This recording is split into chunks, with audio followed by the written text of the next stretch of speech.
حضرت انس رضی اللہ تعالیٰ عنہ سے مروی ہے کہ ایک آدمی واپس آیا اور وہ بڑا کمزور ہو گیا تھا. فسارا مثل الفرج، فر ہے یہ فر ہے غلط ہے، فرج نہیں. وہ جیسے اتنا کمزور تھا جیسے چوزا ہو گیا ہو. جیسے چوزا ہوتا ہے نا چھوٹا سا، وہ ایسی دیکھو کہ بندہ بہت بیمار ہو تو اس کا بدن سکڑ جاتا ہے، جیسے چوزا ایسے ہو گیا. فقال له رسول اللہ صلی اللہ علیہ وسلم، تو سرکار نے اس سے فرمایا حال کنت تدعو اللہ بشیء و تسألہ ایاہ، کیا تو اللہ سے کوئی دعا مانگتا ہے یا اللہ سے کوئی سوال کرتا تھا؟ قال نعم، اس نے کہا ہاں.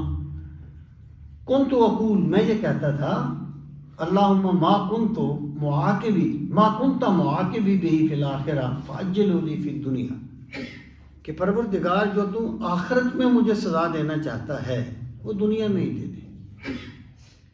فقال رسول اللہ صلی اللہ علیہ وسلم، تو سرکار نے فرمایا سبحان اللہ، یعنی جیسے اب تجب کے موقع پہ بندہ کہتا ہے سبحان اللہ، کیا کہا تم نے؟ لا تطیقہ ولا تستطیع، تو اس کی طاقت نہیں رکھتا. یہ تو کہتا ہے نا یا اللہ مجھے دنیا میں ہی وہ سزا دے دے، تو اس کی طاقت نہیں رکھتا.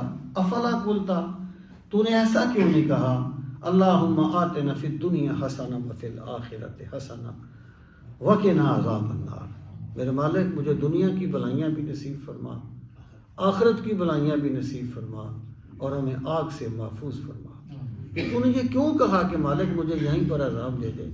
تو نے اللہ سے خیر کیوں نہیں مانگی؟ تو نے اللہ کی صحابہ کرام کی تربیت سرکار نے کی ہے نا.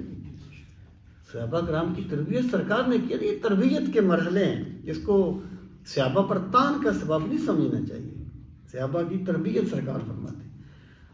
اب دیکھیے کالا فدعا اللہ بہی، تو پھر اس صحابی نے اسی طریقے سے دعا مانگی.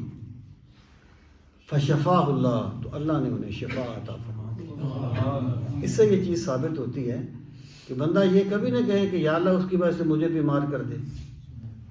بندہ یہ کہے یا اللہ شفا دے دے اس کو. وہ اس خدا کے خزانوں میں کیا کمی ہے کہ وہ شفا نہیں دے سکتا، یا بندے کو وہ نہیں دے سکتا جو بندہ دیتا ہے. تو بندے کو کبھی بھی ایسا نہیں کہنا چاہیے. بندے کو اپنے رب سے ہمیشہ خیر مانگنی چاہیے.